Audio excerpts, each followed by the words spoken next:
Cam Newton was just a glorified running back. That's a subjective state. And at the end of the day, you just said, not me, you just said it. If I'm asking for a quarterback's take, you're going to revert to the quarterback. Hold on. He said all right. now. What we were talking about in those instances were you were taking Brock Purdy, Jalen Hurts. What was the other quarterback? No. Brock Purdy, Tua Tagovailoa. Tua Tagovailoa that led the Prescott. league in passing. Yes. Brock Purdy that's in the Super Bowl. What was the other quarterback? Jared Goff. Jared Goff that was in the NFC Championship game. Right. Okay. And what was the other game manager? Dak Prescott. Dak Prescott. Dak Prescott that led the league in passing touchdowns this year. So we got the passing leader in yards, touchdowns, and the guy that's in the Super Bowl and the guy that was in the NFC Championship game are game managers. Yes, sir. How'd you get to that? The guy that won the Super Bowl with you, his name was who? Brad Johnson. Was he a game changer or a game manager? Come on now. You know I got a rule, right, Cam? There's 3 things on my football team you don't touch. My head coach, my kicker, and my quarterback. You love Troy Aikman? Love him. Who has more quarterback? Who has more touchdown passes, Troy Aikman or that guy you're talking about, my quarterback, Brad Johnson? You're not answering my question. Just because he has a lot of touchdowns doesn't mean he's a game changer. He's still a game manager. So You didn't see him in Minnesota with Randy Moss now? No.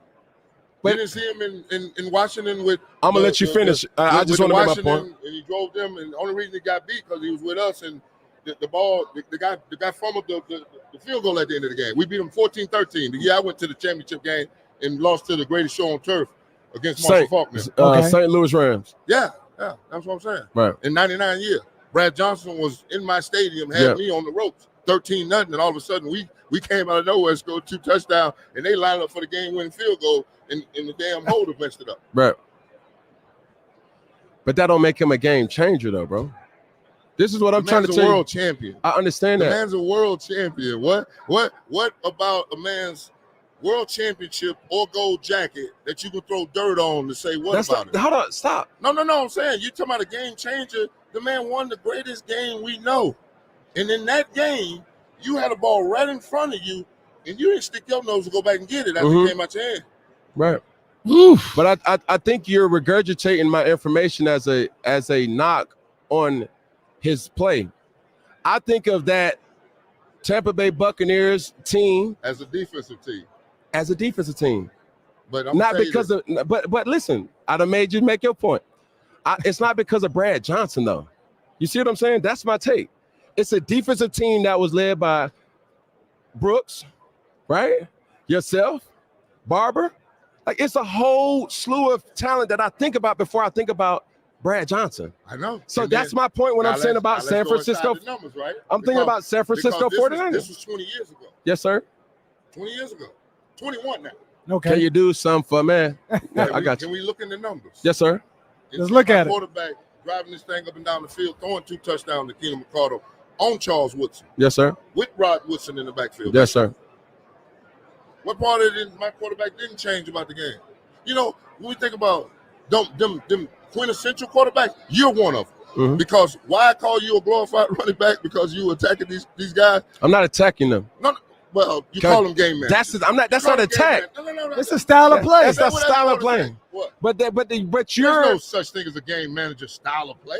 No, but you're taking talking about? You're taking a game manager as a sign of disrespect, and it's not. No, it's not. That's not for you. It is. For That me, wasn't it's how not. it was intended. Game manager as a quarterback been a good tag. Name me that guy. Tom Brady.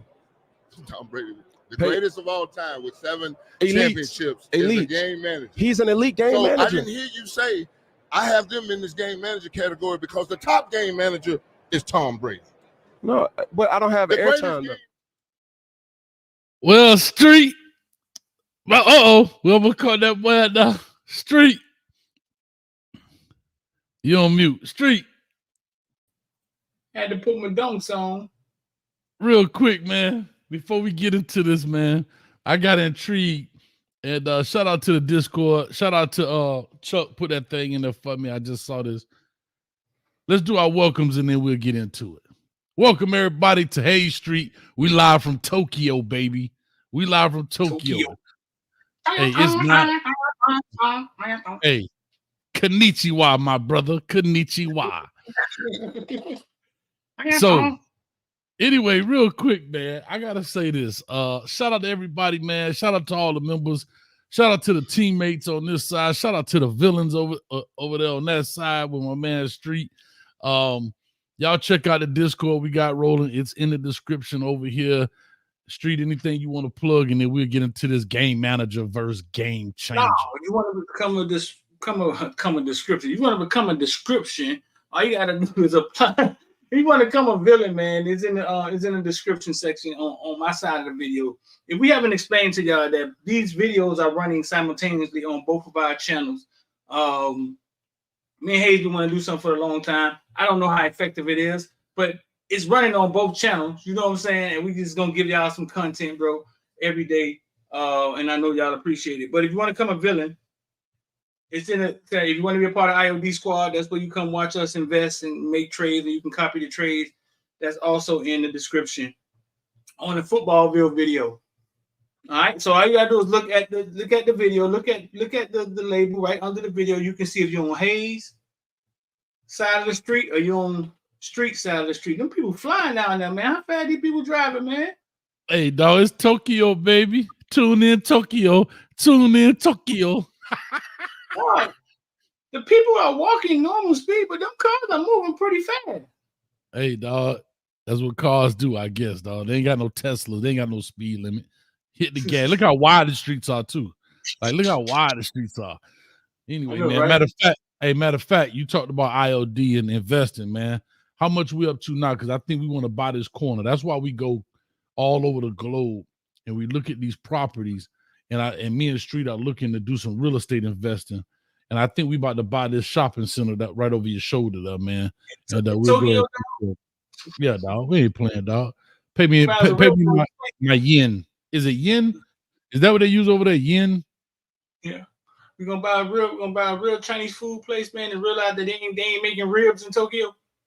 Trying to tell you. Chinese food ain't got no ribs. Ain't making no ribs in Tokyo. Hey, can I tell you something? Hold on, real quick. Funny you say that. I just ate Chinese food 2 days ago. Really? And the lady that was in there was eating, and her food did not look like mine. It was Chinese food, but it didn't look like mine. Her General Tso chicken did not look like my chicken. So that's what I tell you. They Americanize or Westernize the food for our consumption. But of course, that's what it is. Yeah. Of course. Yeah, man. Well, what's up, man? We got Cam. I think we kind of influenced that. But then we say Cam. Didn't I tell you Sapper sit down with Cam and they don't caught each other at the Super Bowl on Radio Row? Yeah. And Cam sat down with a lot of people. Cam sat down with CJ Stroud. He does it for Matt Ryan. Sat down. Then Sap came. And dog, I love Sap. You know what I'm saying? Sap, my boy. And I love Cam's demeanor also. How Cam deals with stressful situations. And I think a lot of people can learn from that. He never loses his demeanor. Like he never loses. True story. He never gets emotional. Yeah, he keeps the main thing the main thing. This whole argument about game managers, and I think it's the same argument everybody makes, right? But he applied names to it, right? When we be like superstars, what level superstar you are, like, you know what I'm saying? I think it's the same thing he's saying. He just applied names to it, to the tier, which offended everybody. True story. And I've been saying this when we talk about our Canes. I always talk about game changers or difference makers versus game changers, right? Mm-hmm. I've been saying that. I've been saying that probably the past 2-3 years, and been saying it for longer than that. And Cam has brought it to the quarterback. I say the same thing, but he's specifically talking about quarterbacks. But I think you can apply those titles to anybody: game changer, right, or a game manager. Really, that kind of is a quarterback term. Here's my question to you, Street. He's saying that the term game manager is not a derogatory or a belittling term, and Warren Sapp is saying it is. Do you feel that way? Do you feel that it is? If you call the quarterback a game manager, do you think you are belittling him based on what Cam is saying? No, I think the problem is where it's coming from. Because Cam is saying it. Everybody seems to think Cam is big and angry, and he's not. Right. He's actually big and happy, like a happy kid. But I think it's where it's coming from. Once again, I think we seem to forget that those elite 2% of people that plays in the NFL are every last one of them are all elite and at the top of their game, which most people never get to the top of their game at their own jobs. I don't care what they're doing. Correct. Right. Correct. So what I think he's saying is a style of play. One of Miami Dolphins' greatest quarterbacks since Dan Marino was Chad Pennington. And Chad Pennington had a mediocre way of being great, bro. Right. It wasn't flashy. It wasn't pretty. It wasn't right. Yeah. And I think what he's saying, he just said it in the clip. It's a style of play. Mm-hmm. Neither one of those guys is a Cam Newton. You see what I'm saying? Like, neither one of those guys is a Cam Newton or built like a Cam Newton, or coach gonna just be like, hey, listen, bro, this on you. So I agree, and I hate the fact we agree because I want to disagree on something. I think we too much alike in a lot of ways. I think we think alike, but we may say it differently. And I agree with you. And I've been going through this for the longest. I always say when you say something and you don't agree, that doesn't mean the person is trash because you say somebody's better, right? If I said, for example, I think Deion Sanders is the greatest athlete of all time. Athlete. That doesn't mean Bo Jackson is trash, right? Like that but that's the thing. If you don't say that person is a game changer and he's a game manager, you're saying this guy is trash. Well, I believe in what Cam was saying about Brad Johnson. He wasn't a game changer. He was a game manager. Joey Flacco is a game manager, right? Yeah, he won a Super Bowl. But a game changer is a guy like a Cam, like a Mike Vick, hell, even he talk like this. What's his name, man? In the Super Bowl right now, man. Mahomes. Pat Mahomes, because he doesn't just throw the ball, but it's the way he delivers the ball. He can throw it underhand. He throw it sidearm. He's got the no-look passes. He's playing outside the scope of normal quarterback play. And I think that's the biggest thing is that game changers play outside the scope of quarterback play. And that's a big deal. Randall Cunningham was that kind of guy. And so forth and so on. I think John Elway take penitentiary chances with the football. He'll throw that thing boy. Yeah. So, like, to me, Dan Marino wasn't. I think Dan Marino was a game manager, an elite game manager, but nobody was worried about the bionic knees he had in them legs. He threw great balls. Yeah, hold up, man. I knew I could throw some punches. I knew I could throw some punches. Hold up now. Hold up now. So you're trying to say because he couldn't run out the pocket, he can't be a game changer? No. Nope. He didn't play outside the scope of what quarterbacks do. So, for example, this is how I'm looking at it. When you play outside the box, and I know I'm about to get some flack, but when you play outside the box of what quarterbacks typically do, Dan Marino could throw the deep ball. He could throw the corner route. He could he could make all the throws, as they say. But outside of that, what else? If I'm the defensive coordinator going against Dan Marino, outside of making those great throws now, and part of being a great game manager is making great throws, knowing what to do with the ball out your hand. Right. But outside of that scope, what did he do different that, for example, a game changer would have done? Like you said, a John Elway. You hit John Elway, he might bounce off that thing by ball. You hit Dan Marino, he going down because he just didn't have the mobility. He Right. wouldn't extend in the play like that. And so his game was really very cerebral. And to Cam's point, it's like that whole argument, the 1A, 1B. It's not a knock, it's a style of play. And I think people think it's not sexy. It's almost like the dual quarterback versus the pocket, the pro style quarterback when they were doing. Everybody wanted to be a dual threat quarterback because it sounds sexy. Nobody wants to be the pro style because that made it seem like you stood up in the pocket. But everybody's good within their own right. What's your thoughts? What's your thinks? Lord have mercy. I most definitely think Dan Marino was a game changer. I think when the defense got in the room on Tuesday, they were trying to stop Dan Marino and only Dan Marino.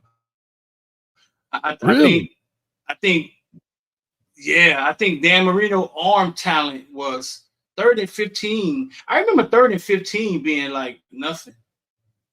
It was like nothing. It was like it felt like everything felt achievable with Dan Marino.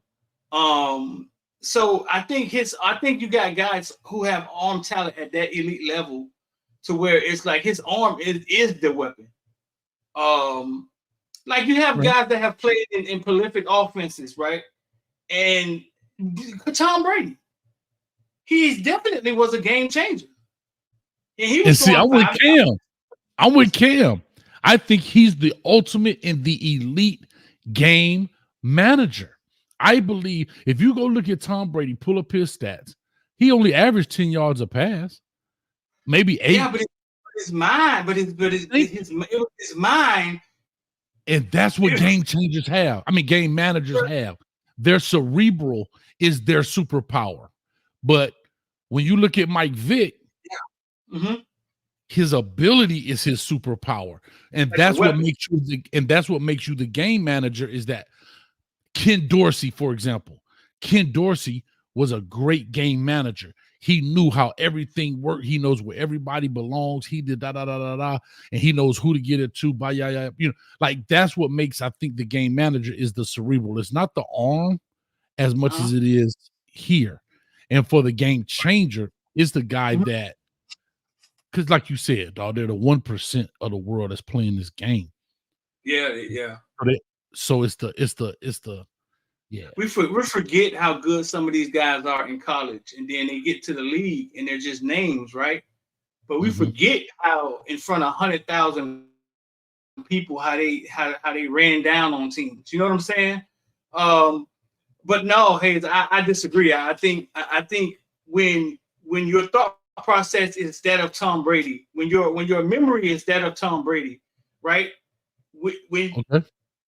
And your defense is in the like I said, when Tuesday when they're in their game planning, to stop Tom Brady.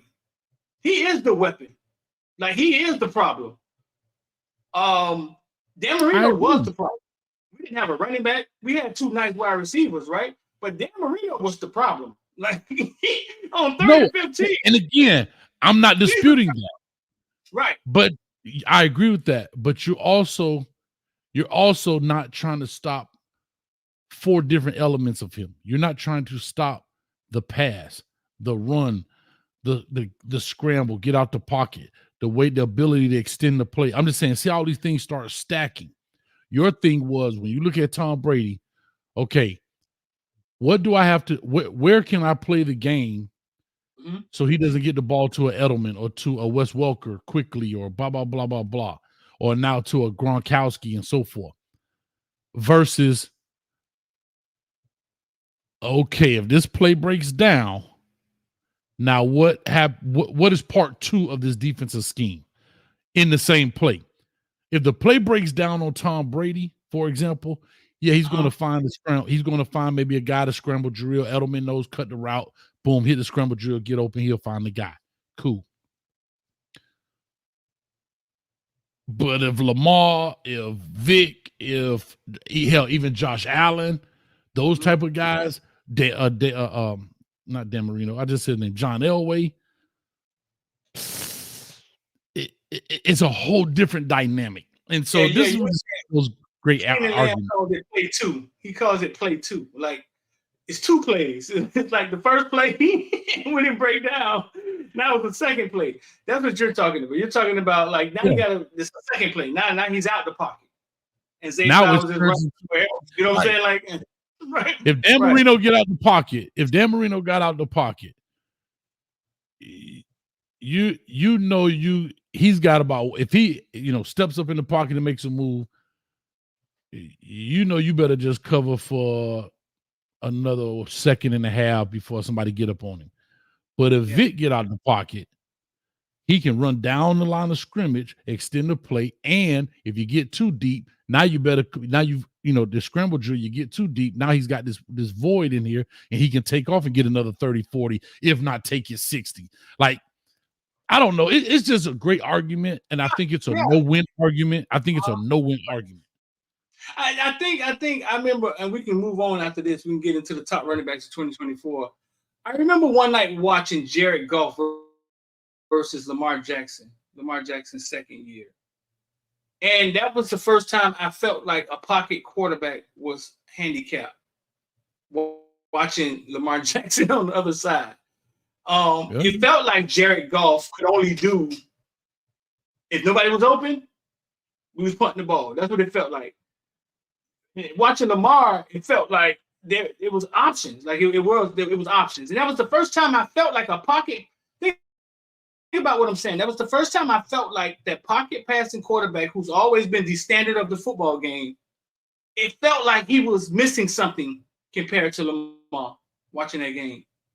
Yeah, it's like if Aaron Donald broke through, like if Aaron Donald beat the guard off the 1-2, and how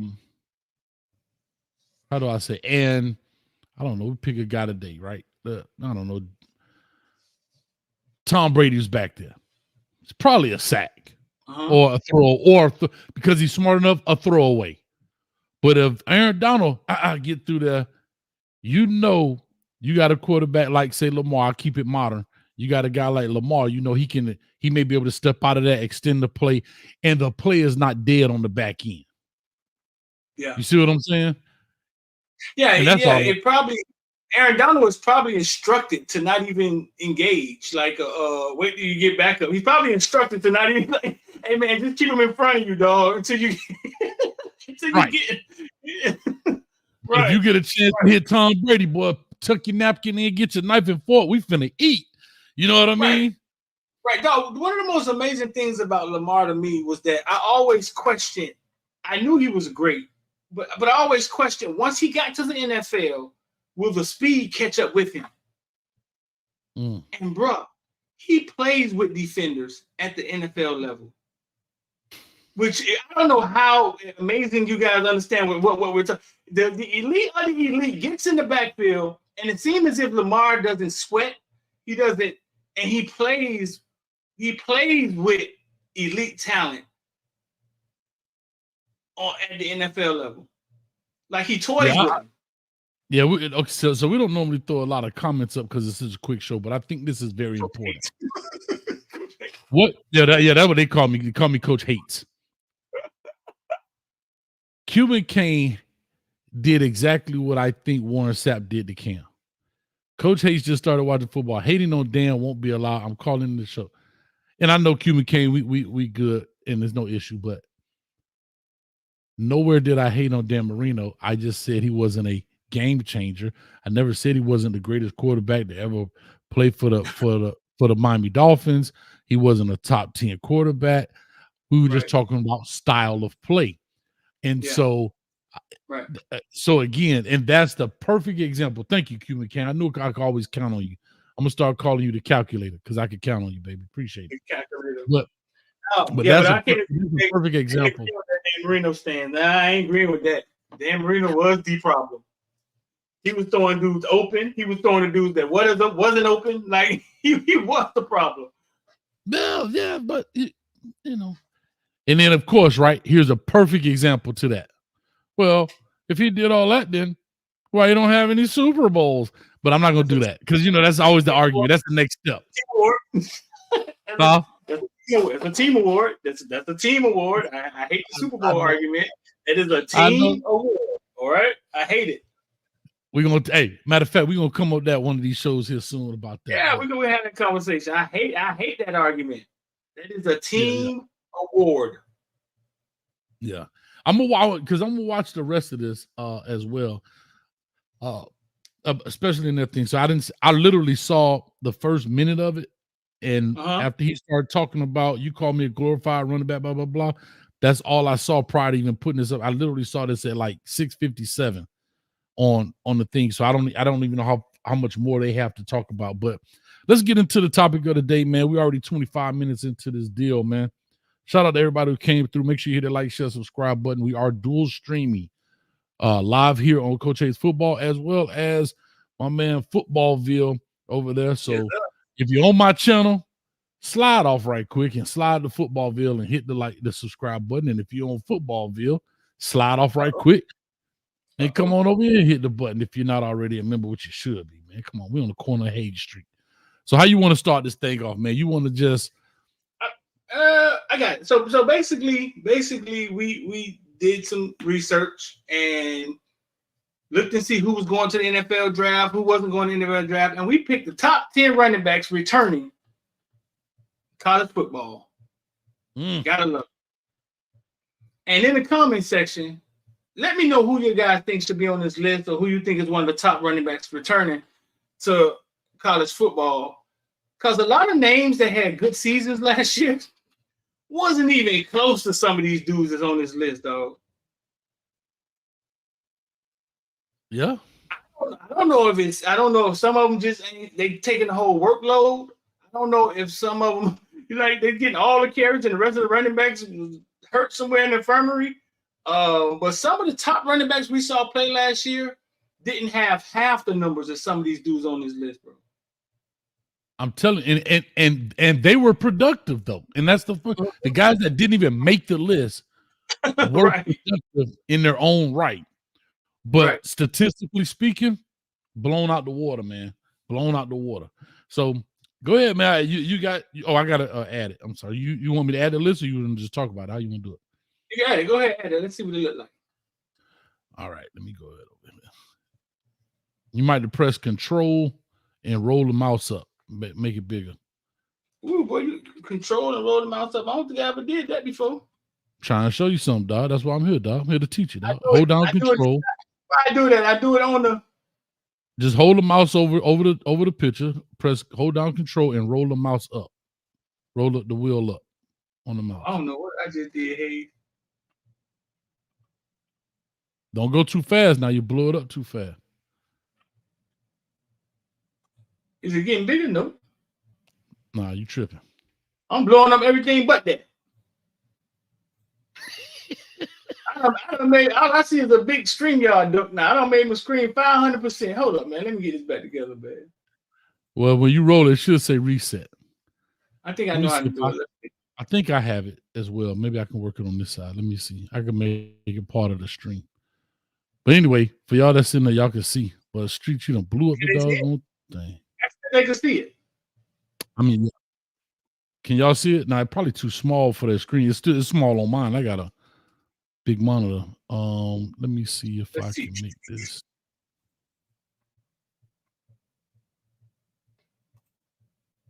All right, let's see it. I'm gonna see if I can present as well, make it large as well.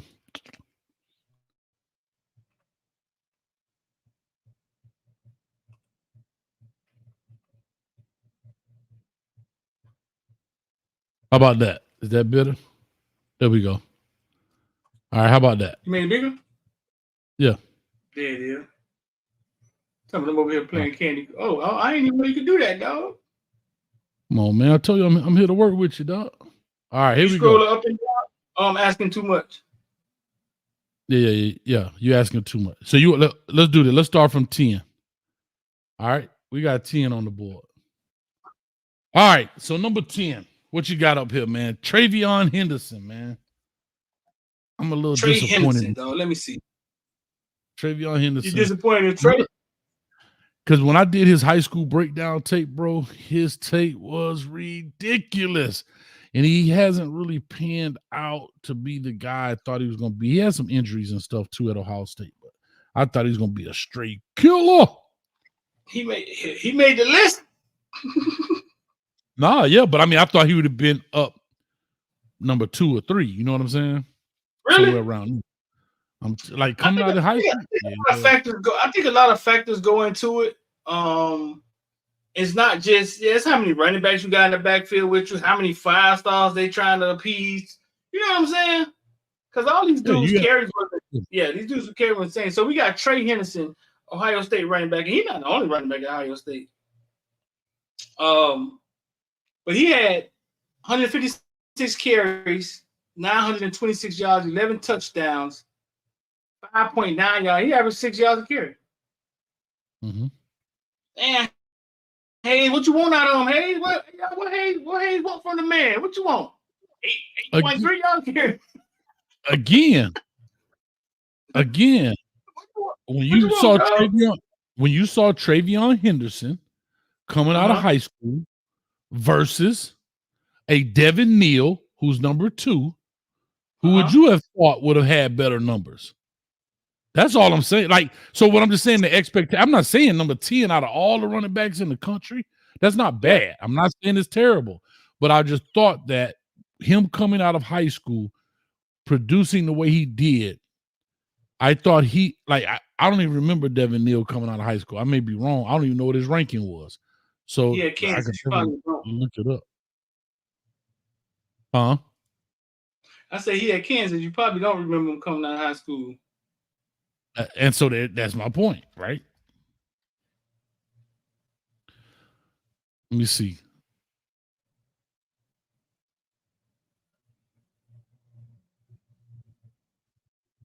Yeah, they got. I don't know. How can you find out what his stuff was when he was in high school? Because they changed the star. Type his name in Google, right? And type in 247. Or type in on 3. And type in type something with it. Type his city with it. Or type his high school with it or something. No, I've done that. It comes up, but the star ranking is based on his. It says transfer. As a prospect. It should have both. Okay, yeah. So he came out. He's in the class of 20. He was in the class of 21. He was a 4-star, 14th best running back in the country. First number 1 player in Kansas from Lawrence, Kansas. That's what KU is in Lawrence, isn't it? Yeah. He was the number 1 player in the state of Kansas. Dang. Okay. Yeah. So anyway. Yeah, man. But no, he's doing his thing. You just saying you thought the ceiling was higher. Well, just because of, like you say, him coming out of high. That's like if we saw Jeremiah Smith right now, and we go look at this, and he's ranked number 10 on the list. You'd be like, huh? Yeah. That's what I'm saying. That's all I'm saying. I'm not saying he was on Jeremiah level. Coming out of high school, bro. You got to go see his tape, bro. His tape, he from Virginia, man. It's one of them tapes make you go pop off the screen. Pop off the screen. So next we got Kansas, DJ Giddens. He had 223 carries, 1,200 yards, 10 touchdowns. He averaged 5.5 yards a carry.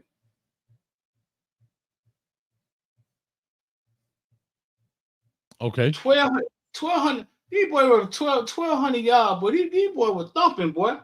Let's see what his high game was. Let's see. Can't look at his game load.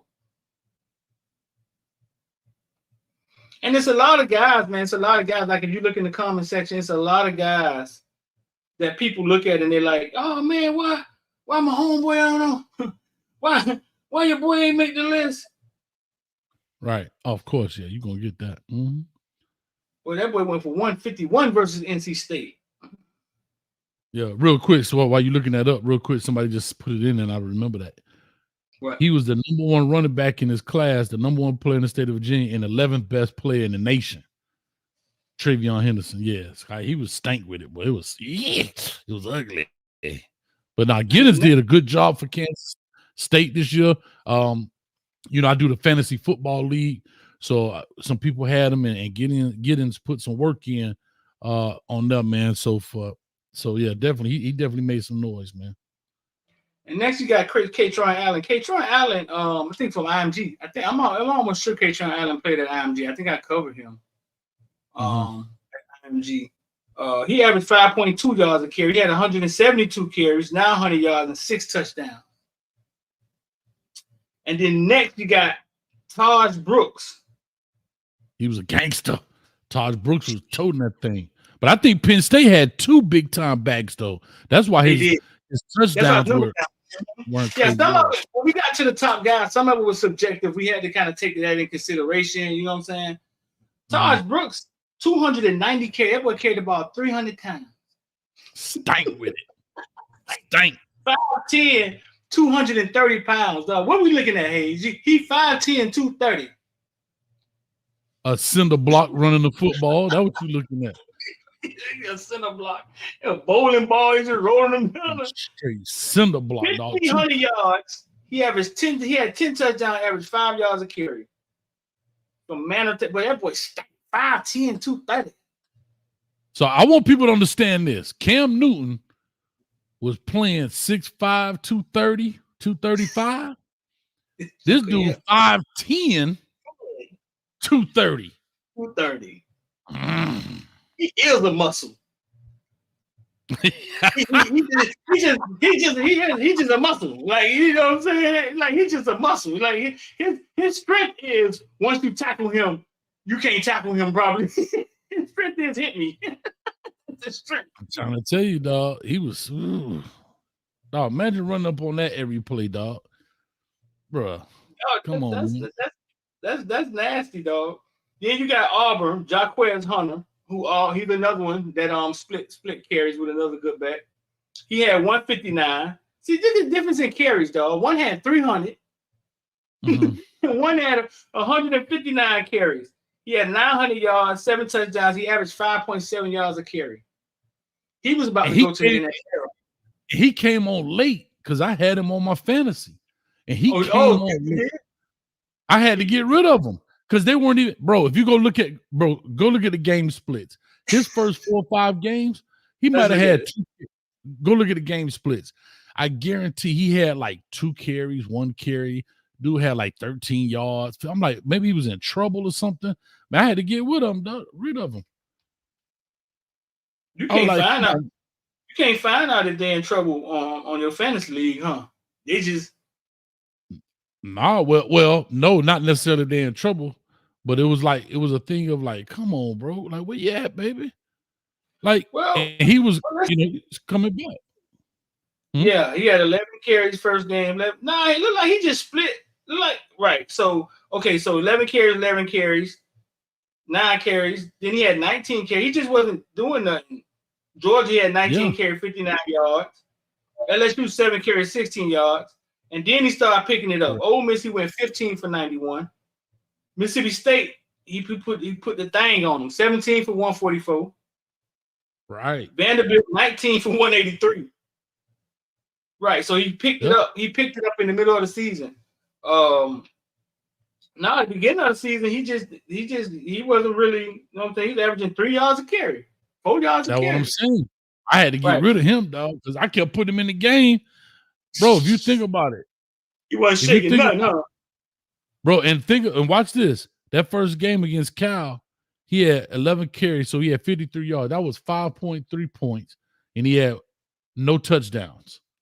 So he only gave me 5 points, basically. I was like, bro, you a running back. I need you to be in at least the 20s, dog. At least the 20s. Dog, high these college rotations are pretty ocky, dog. Like, but I think the quarterbacks are getting full run because I don't think these coaches want to show quarterbacks, like they don't want to show their backup quarterback because then their backup quarterback gets stole. Yeah, like so the way these coaches doing these lineups, bro, is definitely different. So scroll me up because we're on the top level now. All right, so we got just real quick before we roll it down. We had TreVeyon Henderson at 10 because sometimes we got just people listening. TreVeyon Henderson at 10, DJ Giddens at 9 from Kansas State, Katron Allen from Penn State at 8, Taj Brooks from Texas Tech at 7, Jaquez Hunter, number 6 from Auburn. Now let's look at the top 5 here. Let's see what this list looking like, Carl. Let's see what this list looking like, Carl. All right, number 5, man. Number 5, we got North Carolina, Omar Hampton. North Carolina got the best uniforms in college football. Nah, man, nobody like that powder blue crap. Get that crap out of here, man. Ooh, I had to tell Bullet, I need some Jordans or something, dog. Chaminade running back with the North Carolina. He's 6 foot, 220 pounds. He the one put it on. He did something to Miami this year, didn't he? In the second half. What, a 60-yarder? A 60-yarder on or something like that? Yeah. That's why I slapped him. Matter of fact, guess what? I got to say, I appreciate you. Hey, I had him on my fantasy. That boy got me some points, boy. Now the truth come out. Now the truth. He was secretly rooting for him. Come on, dog. Come on, give me a little something, man. Run Cam over, man. Give me a little something. Hey. Oh, Lord. Oh, Lord. Hey, I ain't gonna lie to you. Honest truth. You ain't lying, Streeter. You ain't lying. I was like, listen, dog. I was like, listen, bro. I say, listen, I just need you to score a bunch of points. We need to win the game because it ain't about winning or losing the game. It's about the points. I say, we need to win the game, but I need you to get these points, dog. You done made me tell the truth. You know what that remind me of, man? Remember the year that University of Miami played Florida State 3 times? They had Buster Davis. They had against Sean Taylor. The same year that Roscoe Parrish got knocked out, I think they played him for a bowl game the 3rd time in Joe Robbie Stadium. I okay, I'm gonna tell the story real fast. And you're gonna remember that. You'll remember this game when I tell the story. So my kid's mother at the time, sister, was at FAMU. She was at Florida State. She was dating Buster Davis, who was the linebacker, for Florida State. So when they came to Miami, Buster Davis came to her house, to the uncle house, basically to their brother's house to have dinner before the game. And the brother was a huge Florida State fan. So that was like a big deal for him, right? Good job, sis. Buster Davis brought him. I forgot who else he brought, but he brought the running back. What was the running back name? Greg Jones for Florida State. Greg Jones. Big kid, South Carolina. Oh, I got a story about Greg Jones. That's this thing stiff arm. He's stiff arm North Carolina. Yeah. Her brother, after dinner, looked at Greg Jones and asked Greg Jones to do one thing. He said, man, I don't care if y'all win the game, man. I need you to run Sean Taylor over. Didn't happen. That was the game. And that was the game when Sean Taylor stepped in the hole, kind of half stepping. You know what I'm saying? How you get caught in the hole and here come the train. And then that was the game where Greg Jones got Sean Taylor. Dang. So it's your fault, Streeter. It's your fault. I wasn't a Florida State fan, and he was a huge Florida State fan. I was always a Miami fan. He literally asked him that. And that was the game Sean Taylor stepped in the holes, half stepping. Like you get caught in the hole, like, oh, the play coming in. And here come the train. But Greg Jones, dog, when I was in the military in Beaufort, South Carolina, my homeboy used to beg me to go out there to watch this running back play for Battery Creek. And I'm like, it was 2 high schools in the city of Beaufort, South Carolina. Beaufort High School and Battery Creek. Okay. I finally went out there to watch a kid play. They were saying that, hey man, Florida State came. Now I'm like, we in Beaufort, South Carolina. Florida State did not come here to recruit nobody. Florida State came in and they saw the boy squatting, man. They said they want him to come. And I went to go watch him play. He was the biggest dude on the field. He was running around, but in my mind, I'm thinking, man, Florida State did not come to Beaufort, South Carolina to recruit nobody. And guess who that kid was? It was Greg Jones. Really? The running back for Florida State. He was in Beaufort, South. He grew up in Beaufort, South Carolina. I'm talking about the town is so small. It's only 2 high schools, and the only thing there is the Marine Corps Parris Island base where Marine Corps is trained. That's the only thing. And the Walmart. And Walmart. Yep. Got to have a Walmart. And a Dollar Walmart. General. That's it. Don't be a Dollar That's General. it. Don't be a They Dollar had a General. Walmart and a milk. That was it. Wow. Uh-huh. That's funny. And it It's was funny great. you say that. It's funny you say that, man, because as we talk about this list and we hear these numbers, remind me to bring up a name. And it's interesting, though. But, yeah, no, man, Marion Hampton was gangster with it, man. Yeah. Yeah, Marion but Hampton that was gangster. kid was Greg Jones, man. I hope he goes. And Greg Jones hunted like think that's the same game. Wasn't Greg Jones running all over Miami when Ed Reed said, "I'm hurt, dog"? No, ask me if I'm all right. He was running all over Miami. Huh? Yeah. Mm-hmm. He was running all over Miami in the first half. Mm-hmm. And I doubted, dog, and I always think how I doubted that. There ain't no way Florida State recruiting somebody from Beaufort, South Carolina. I always doubted it. And that man, he wreaked havoc on us, dog, for a couple of years. Nah, he did. He did, man. Yeah. All right, though. So Who the next you got in there? RJ Harvey. Bro, listen, I saw a couple lists, and this dude was not on the list. And I would look in the comment section, and UCF commented on one of these lists and was like, "This LOL." The actual UCF account was like LOL. So I went to look in there, and when we started putting our list together, and I found RJ Harvey, and boy, he wasn't on some of these lists I saw. I made him number 4, dog. RJ Harvey, 5'8", 195 pounds, right? So what we looking at? We looking at it's a short dude. Not a big guy. 5'8", 195 pounds. He's the dude that don't get recruited by the big schools, right?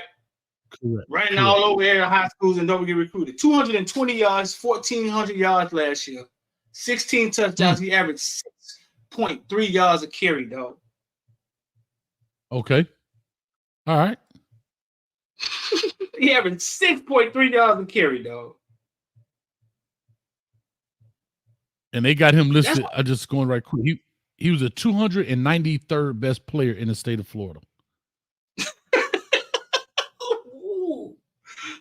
Because he's 5'8". 5'8" and 2. Name somebody that's 5'8". Joe Morris. Jones Drew, Maurice Jones Drew. Maurice Jones Drew. Yeah. I'm looking here. They got him at 5'10", 5'8". He probably about 5'8.5" if they got him at 5'10". So you're probably about 5'8.5", maybe. But that boy, but you know, it's Go ahead. No, I was saying because he's from Orlando Edgewater, and actually I coached against him, man. And I'm sitting here looking at his highlight tape. Yeah, I'm looking at his highlight tape, and I mean, he could play.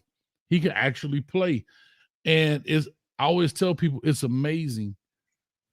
It's not always the logo that makes a difference. It's the situation, right? And again, he's part of that UCF program.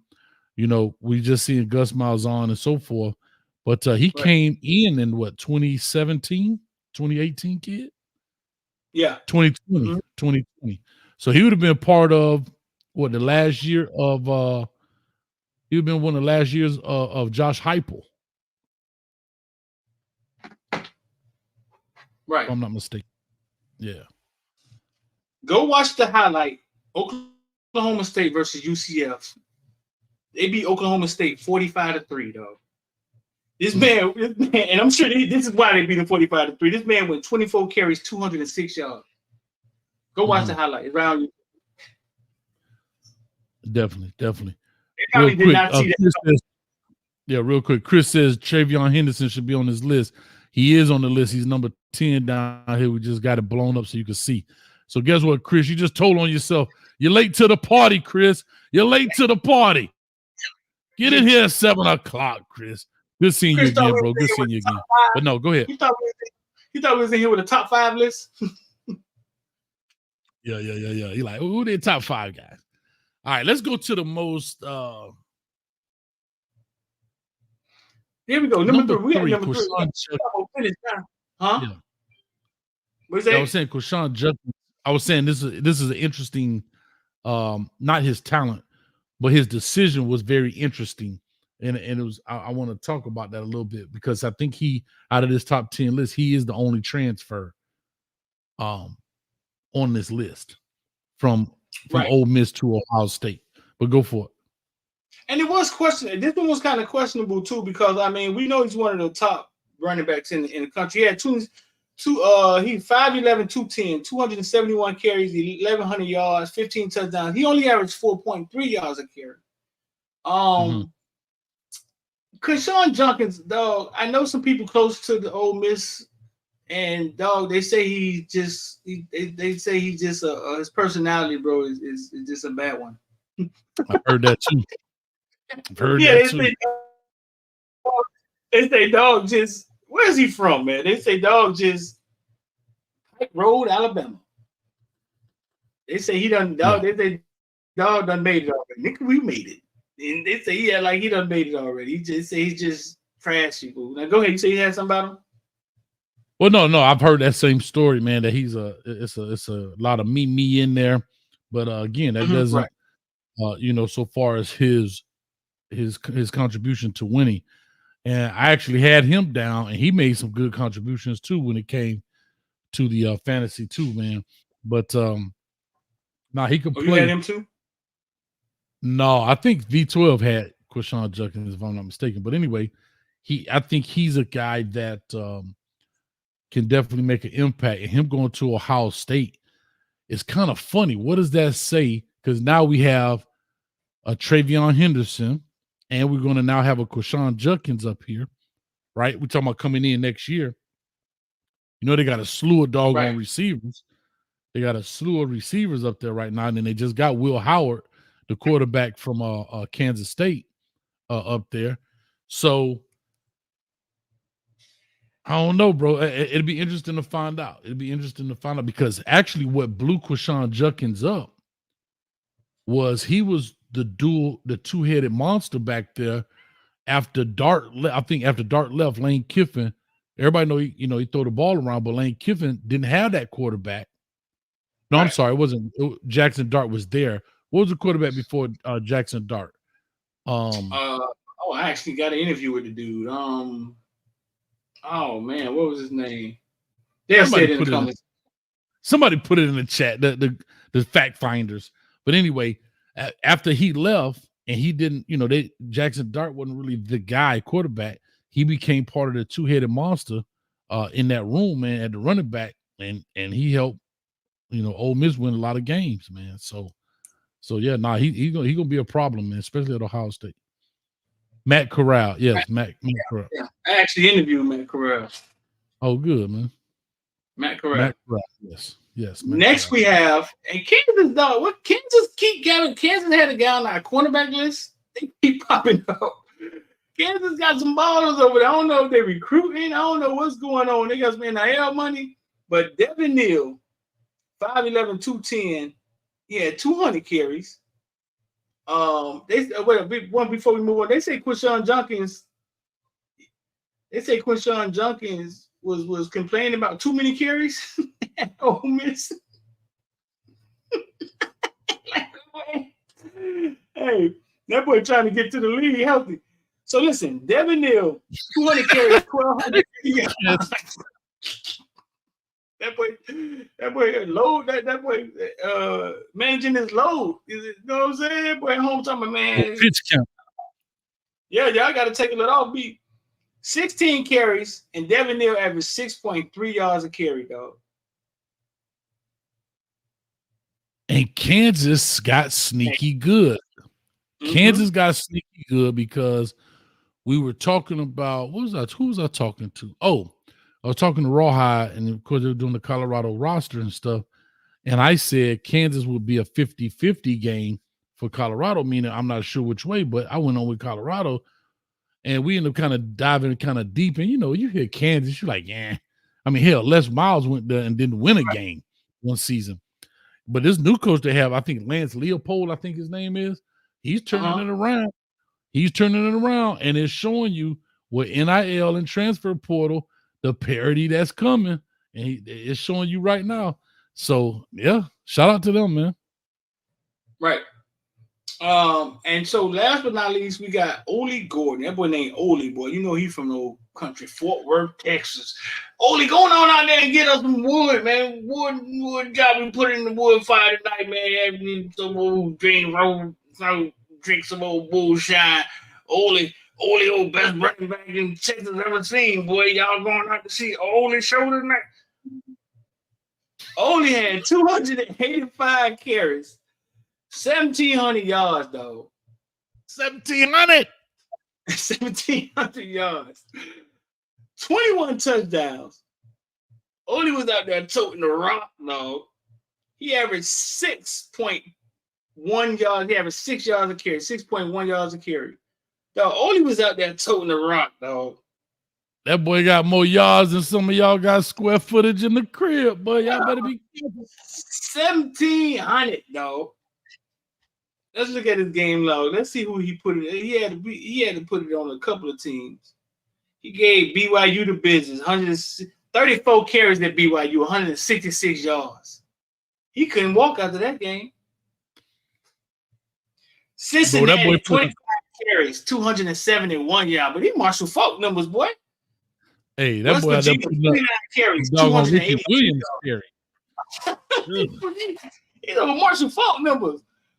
25 carries, 271, 29 carries versus West Virginia, 282 yards. That boy, I'm going to put up 300 on 300. I'm going to tell y'all, I'm telling you, now that we're here, now that we have arrived, now that we've come to this point, and I've always said Oklahoma State is a team that will wreck your damn season. Because I'm going to say something funny. Last time we did a show like this, who was the number one wide receiver since 2010? Wasn't that the list we did? Oklahoma State. What's his Oklahoma name was? Blackman. Blackman, yeah. Listen, I'm telling you, Oklahoma State will probably not ever be talked about in national championship talks. They'll probably make it to a playoff. Whatever, be like number 12, 13 or something like that, or get ranked 14, just get put out. But they will do not listen, athletic directors out there. If you making schedules, don't schedule these jokers 8, 9, 10, 11, or 12, because they will wreck your season, bro. No, they played some football. They had the same coach. How long that coach been there? He been there forever. Mike Gundy, I don't know. He's a man. He's 40. Come after me. I'm 40 with a mullet. Challenge me. I'm 40. But no, bro, 6'1", 211, 6'1". He's 6'1", kind of tall and slender, 211 pounds. Yeah, bro. Boy, eating in Oklahoma. What do you think? What do you think it's just a program and a system that has a process and they just do their process well. They recruit, they get and they put them in their process. And sometimes I think when you have a process and it's consistent, right? Mm-hmm. Mm-hmm. When you can do, it reminds me of Georgia Tech and the way the coach ran that offense, and it was their offense, their process. When you have a process and it's consistent, if you can get really good at something that you do and perfect it, I think you could be a good team. And I think you can pull players in, and I think you can have success with guys because your system is something that has been there forever, and it's like a well-oiled machine, even though you don't have the top talent. Yeah, well, when you look at programs like this, it's very similar to Utah. The guy's been there a long time, a lot of stability, not a lot of coaching turnover. And it's one of those jobs where, if you want to be a coach, and I don't want to say this to sound crazy, but if you want to be a coach, and we know it's always a lot of movement and stuff in coaching, but if you want to be a coach, and I think if Coach Gundy trusts you and you feel good and money's not really like you're not chasing the bag and you're not chasing upward mobility, like I got to be here, so I'll be the coordinator. You can go there and you have the system is in place. The culture is in place. Somebody said the guy been there 19 years. I don't know if that's fact or not, but I'll take it as the gospel right now. So, and here's the beauty of guys like the programs like this. Culture increases their thing, because I'm looking at Ollie Gordon now, was a three-star prospect, the 41st best running back in the country, and the 76th best player in the state of Texas.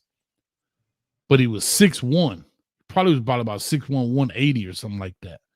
And they said, let's ride. He's from Euless, Texas, went to Trinity High School. And I'm looking at his tape. He's tall and thin. I'm looking at his tape right here playing.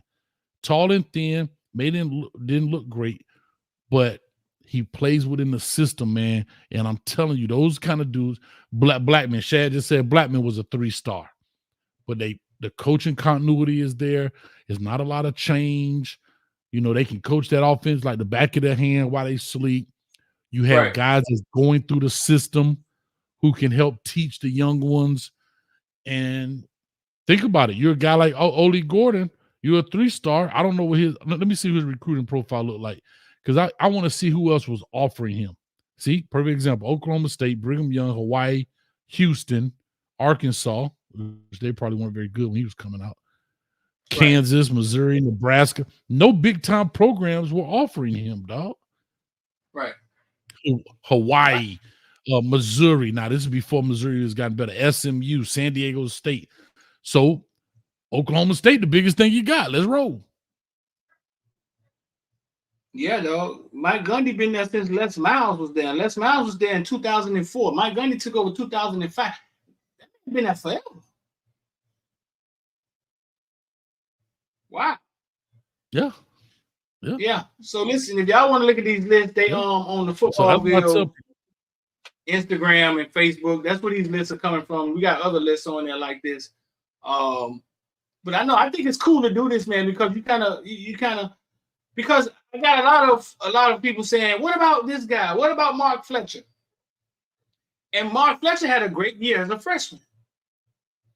But Mark Fletcher had like 100 yards, 100 carries, right? Like 100 carries and 500 yards. Right. And he had a great year as a freshman, and he's going to do great things. None of these guys are really freshmen that you're looking at. You know what I'm saying? These guys have done it. They're seasoned guys. They've gotten their feet wet.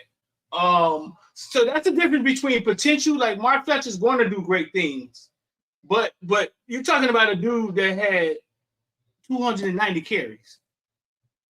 Right. That's 130% more than what Mark Fletcher had. You're talking about a dude that went for 280 yards versus 300. Yeah, so it's tiers to it, and I think Mark Fletcher gets there. He got his feet wet. I think Miami got a couple backs, man, that may make some noise. Spent a little time with Javonte Citizen the other day too, man. He's completely healthy. So yeah, man. So some of the guys who you guys want to see on the list, man, some of their numbers just didn't. We talking about the top 10 guys in college football, bro. Like some of their numbers just didn't stack up. Yeah, didn't stack up. Yep. So two things I want to bring up. One, I'll go to this. I look at a guy like Isaiah Pacheco, and the reason I kind of remember him was because when I did that Cat Williams video, it was a parody trying to be funny, talking about he ran a 4.4.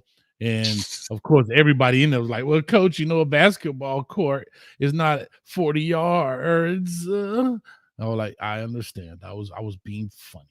But anyway, I guess the joke didn't land well. And I did a comparison where he and Isaiah Pacheco, who plays the running back for Kansas City in the Super Bowl, number 10, also ran a 4.4 in the combine. So that's why I know Pacheco. But I looked him up and I'm like, man, I don't remember this guy. Well, he played for Rutgers. Okay. He's 5'10", 5'11", 215. That's what they have him so far as right now at Kansas City. Look at I want you to understand what his offer list looked like. Rutgers, UConn, Maryland, Pittsburgh, Syracuse, Temple, and Toledo. He's a New Jersey kid now. That was his offer list. And this dude is the running back for the Kansas City Chiefs. And he was and if I look at his if I look at his profile. He was a 3-star, the 22nd best running back in the country, 9th player in New Jersey. And look at him now.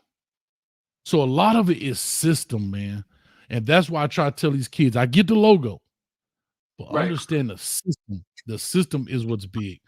And the second point I want to make, Street, before we get out this deal, for all y'all out there talking about the Big 12 is terrible. Well, guess what? Number 1 and 2 is from the Big 12. Number 4 is from the Big 12.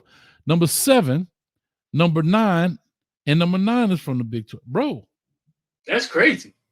It's gonna be some run. Hey, it's gonna be some run-ins going on up in here. That's crazy. There's gonna be some run-ins going on up in here. So you better be able to stop the run.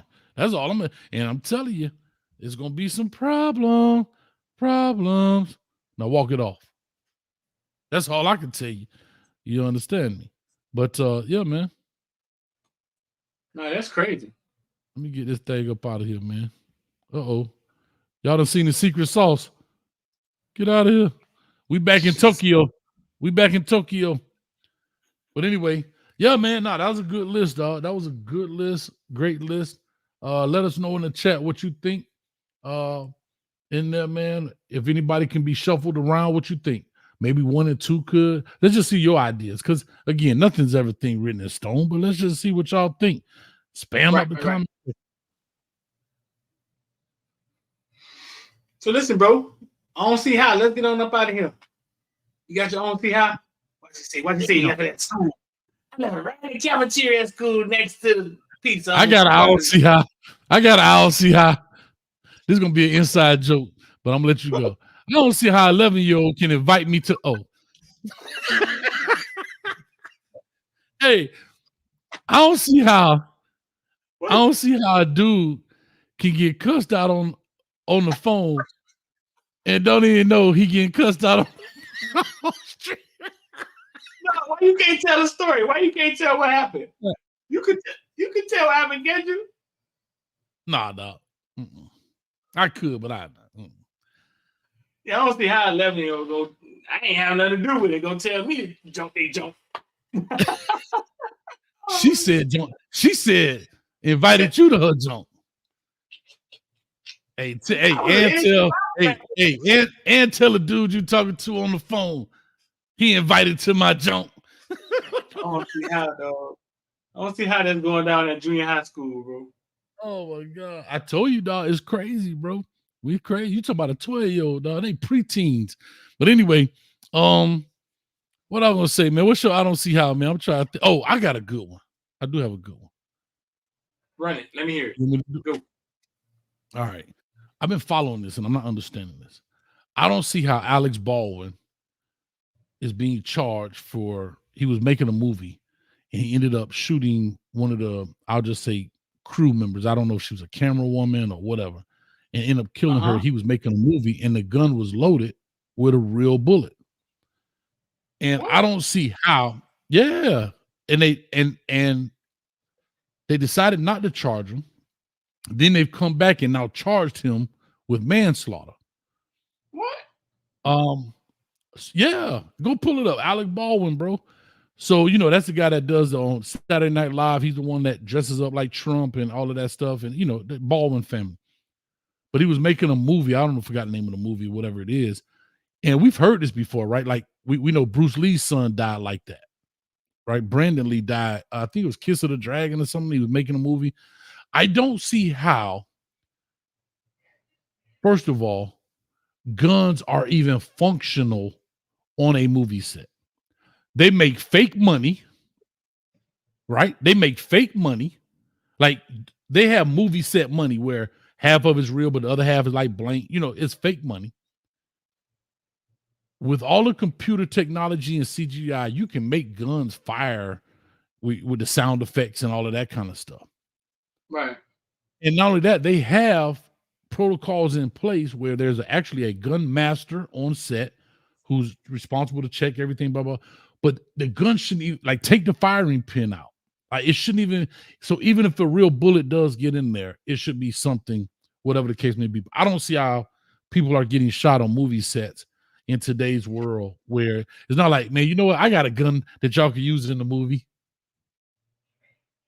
Yeah, I don't see how.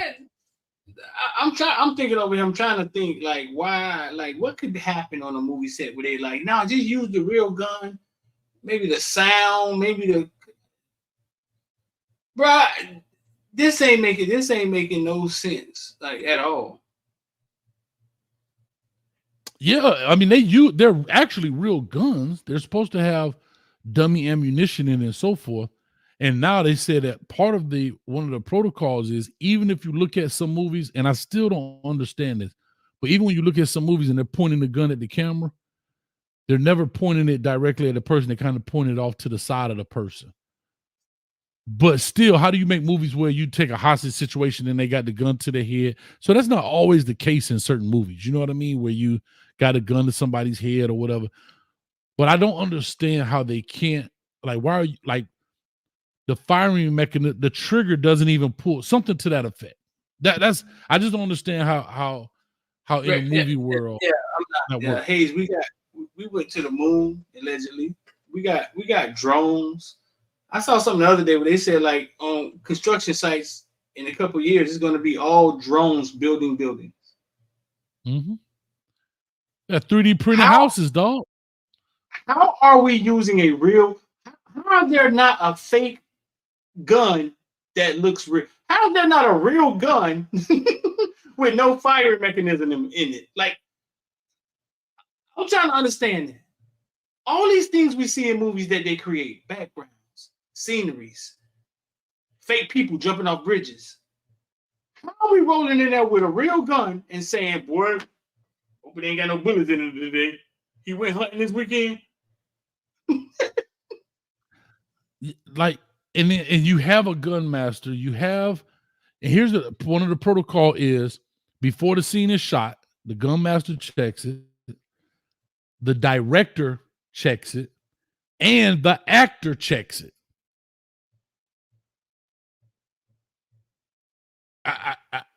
And this man about to go to jail for manslaughter.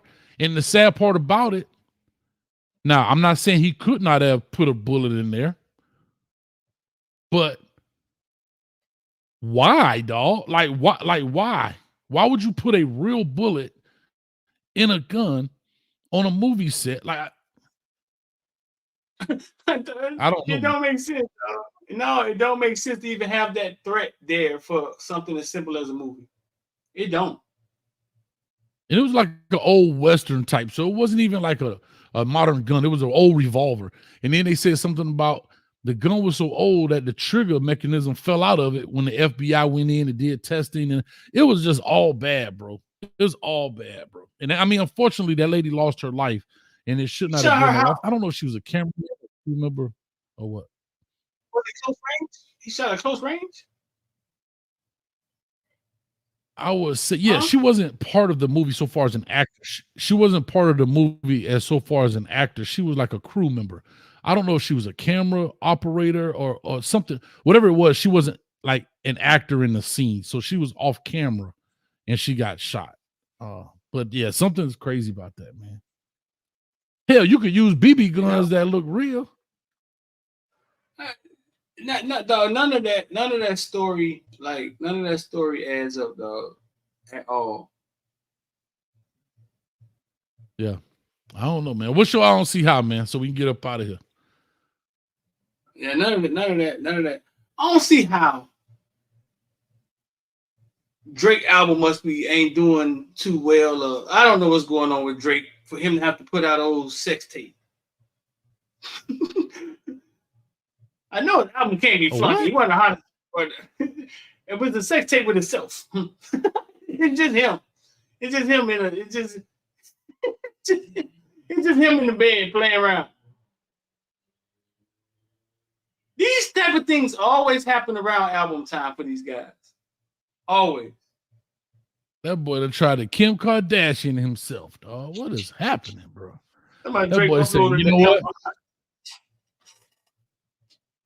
I ain't even know this is my first time hearing this, so that's funny. So wow. Yeah, dog. All you gotta do is go to Twitter and type in Drake. The Twitter is the toilet, dog. Bro, they say, hey, this boy Lone Wolf say P. Diddy took the picture. But P. It was a Diddy video. Bro, that's the video. These boy loose, ain't they, dog? Is P. Diddy done? Nah, he ain't done. You don't think so? Nah, because it wasn't dealing with a minor. If he was dealing with a minor, he has some issues. But it doesn't look like it's stopping. See, when it's like that, it looks like an all-out onslaught.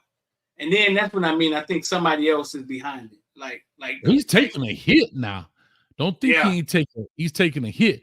But if it comes out that he's swinging the bat from that side of the fence, if he's smart, I'm just saying, if he's smart, he better start catering and making them type of songs because he sure will have a backing. He sure will. I'm just saying. I'm saying if it comes out to be that, I guarantee he stopped making rap and hip hop and start making pop and electric, whatever music songs. Yeah. He take that Flow Rider approach. Hold up, Street, what you doing? Last time you was on here, you lift your shirt up. Now you licking your tongue. We don't get down like that on Hayes Street. Tokyo, boy, they doing everything down there. What you talking about, boy?